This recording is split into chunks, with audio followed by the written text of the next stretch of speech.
నమస్కారం. జాజీపత్రం శూర్పకర్ణాయ నమః జాజీపత్రం పూజయామి.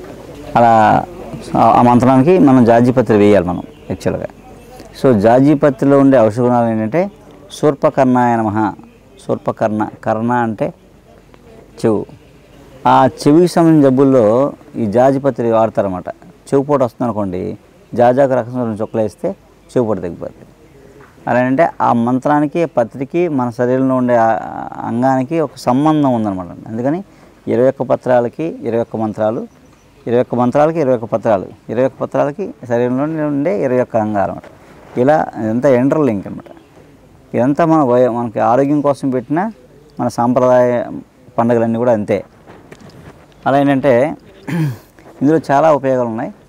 రెండు ఏంటంటే చెవిపోటుకి మనం ఆకు రసం 2 చుక్కలు వేస్తే చెవిపోటు తగ్గిపోద్ది అనమాట. అది చెవిపోటు వాడుకోండి.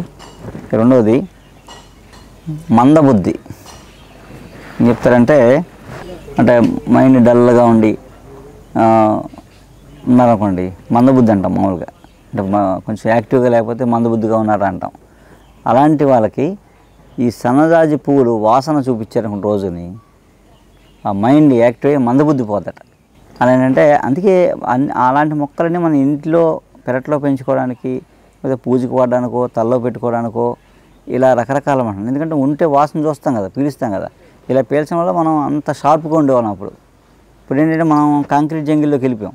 మనకి మొక్కలు లేవు, ఏమన్నా ఉంటే ఇండోర్ ప్లాంట్స్ లేదా ప్లాస్టిక్ మొక్కలు, ప్లాస్టిక్ పూలు అందే ఆడవాడి. ఇందులో ఉంటే ఇంకా జబ్బు ఎరుగుతాయి తప్ప జబ్బులకి ఏం పరిష్కారం ఉండదు. నేచర్ మనం కట్ అయ్యి దూరంగా వెళ్ళిపోయాం. సో మళ్ళీ మనం నేచర్లోకి వెళ్ళాలన్నమాట. వెళ్ళడం అంటే ఇలాంటి మొక్కలు ఇంటి చుట్టూ వేసుకుని 4 మొక్కలు ప్రశాంతంగా ఉంటుంది. పూలు పెట్టుకోమో వేరే విషయం. ఆ చెట్టు ఉందంటే దాని గాలి, దాని ఆరా మనమే పనిచేస్తూ ఉంటుంది. ఆ పూలు ఓపెన్ కానీ వాసన పీలుస్తాం, అబ్బా భలే ఉంది అనిపిస్తుంది. మనకు తెలియకపోయినా వాసన పీలుస్తాం, బ్రెయిన్ తెలుస్తుంది.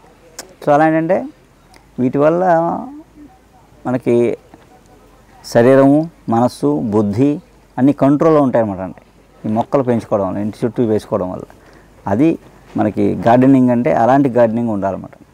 ఇప్పుడు చాలామందికి ప్రాబ్లం ఏంటంటే సయాటికా పెయిన్.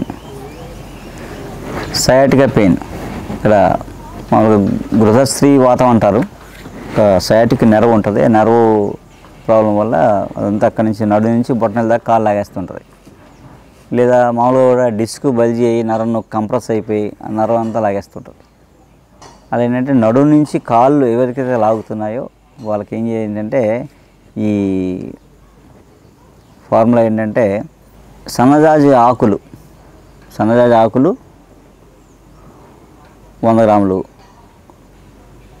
1/2 కిలో నువ్వుల నూనె వేసి నెమ్మదిగా చిన్న మంట మీద మరిగించాలన్నమాట.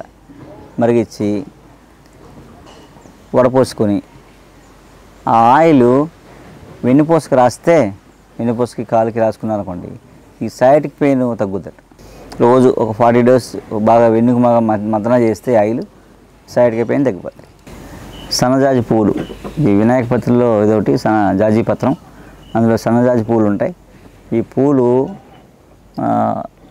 తో ఒక ఆయిల్ అంటే జ్ఞాపశక్తిని పెంచే ఆయిల్ అన్నమాట. పువ్వులు 50 గ్రాములు, 100 గ్రాములు నువ్వుల నూనెలో వేసి చిన్న మంట మీద మరగబెట్టి పూలు మాడిపోకుండా పూలంతా ఒడిలిపోతాయి. అప్పుడు వడపోసేసి ఆ ఆయిల్ ఉంచుకొని రోజు ఎవరికైతే బాగా మందబుద్ధి ఉందో, అయితే డల్గా ఉంటున్నారో, యాక్టివ్గా లేకుండా ఉంటున్నారో, అయితే డిప్రెషన్, స్ట్రెస్, టెన్షన్ ఉందో, నిద్ర పట్టట్లేదో, ఇలాంటి వాళ్ళకి ఒక 5 చుక్కలు కరెక్ట్గా మాడి మీద అంటే మధ్యలో ఈ సహస్రారం దగ్గర కొంచెం మద్దన రోజు నైట్ పడుకునేటప్పుడు కొంచెం మద్దన చేస్తే కొంతకాలం ఒక 2-3 నెలలు చేశారనుకోండి, ఆ మైండ్ యాక్టివ్ అవుతుందండి. ఈ డిప్రెషన్, స్ట్రెస్, టెన్షన్ తగ్గుతాయి. ఈ మందముద్దు పోద్ది, కొంచెం హుషారుగా యాక్టివ్గా ఉంటారు. జ్ఞాపశక్తి కూడా బాగా పెరుగుతుంది అనమాట. అలా ఈ ఆయిల్ చక్కగా వాడుకోవచ్చు. గుమ్మడి టేక్ అని గుమ్మడి చెట్టుని పిలుస్తారు. గుమ్మడి చెట్టు మన చెట్లు ఉన్నాయి, మన కొండ మీద ఉన్నాయి, ఈ పొలంలో ఉన్నాయి గుమ్మడి చెట్లు ఉన్నాయి. ఫర్నిచర్ బాగా చేసుకున్నాం. ఇది కూడా గుమ్మడి చెట్టు బెరడు పొడి, తాటి బెల్లం, గుమ్మడి చెట్టు బెరడు పొడి, ఒక 100 గ్రాములు కేజీ తాటి బెల్లం మెత్తగా కుమ్మేసి చిన్న చిన్న ఉండలు తీసుకుంటే, అంటే భార్యాభర్తలు ఇద్దరు తీసుకోవాలన్నమాటండి. తీసుకుంటే సంతానోత్పత్తి కలుగుతుంది. రేపు పెద్ద సమస్య మనకి పిల్లలు పుట్టడం అనేది. ఇప్పటికే అన్నీ పోయాయి, ఇంకేం లేవు. ఎప్పుడైతే మనుగుడు పోయిందో సంతానోత్పత్తి పోయింది.